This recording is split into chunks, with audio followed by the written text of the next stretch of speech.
নমস্কার বন্ধুরা, Kolkata ফাটাফাট DC tips চ্যানেলে তোমাদেরকে স্বাগত জানাই। চলে এসেছি তোমাদের কাছে আরো একটি নতুন ভিডিও নিয়ে। তো তোমাদেরকে টিপস দেওয়ার আগে তোমরা যদি আমার চ্যানেলে নতুন হয়ে থাকো তো আমার চ্যানেলটিকে প্লিজ সাবস্ক্রাইব করে দিও এবং ভিডিওতে সাজেশন ভালো লাগলে ভিডিওটিকে লাইকও করে দিও। আর হ্যাঁ, চ্যানেলটিকে সাবস্ক্রাইব করার পর অবশ্যই বেল আইকনটিকে প্রেস করবেন, তবে আমার নতুন ভিডিও আসতেই আপনার কাছে নোটিফিকেশন চলে যাবে। তো বন্ধুরা আর দেরি না করে ভিডিওটিকে শুরু করা যাক। তো চলো বন্ধুরা এবার দেখে নেওয়া যাক শুক্রবার 5/4/2024 1 থেকে 4 বাজি রোলিং সেট কি কি থাকছে।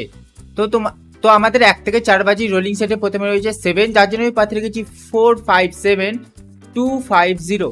তারপর রেখেছি 8, যার জন্য পাতে রেখেছি 350-134। তারপর রেখেছি 9, যার জন্য পাতে রেখেছি 289-568। তারপর রেখেছি 4, যার জন্য পাতে রেখেছি 359-278। সো আশা করছি বন্ধুরা তোমরা 100% গেম পাস পাবে এবং একটু সেফ খেলতে চাইলে তোমরা এই সেটটিকে অ্যাড করে নিতে পারো, যাতে রয়েছে 378-468। তোমাদের কোনো রকম কোনো প্রশ্ন থাকলে কমেন্টে জানাতে পারো এবং তোমরা যারা লসে রান করছো এই নাম্বারে কন্ট্যাক্ট করতে পারো। এটি একটি হোয়াটসঅ্যাপ নাম্বার, যাতে তোমরা কন্ট্যাক্ট করতে পারো। তো তোমাদের লস রিকভার করানো হবে এবং আইপিএল এর জন্যও তোমরা এই নাম্বারে কন্ট্যাক্ট করতে পারো।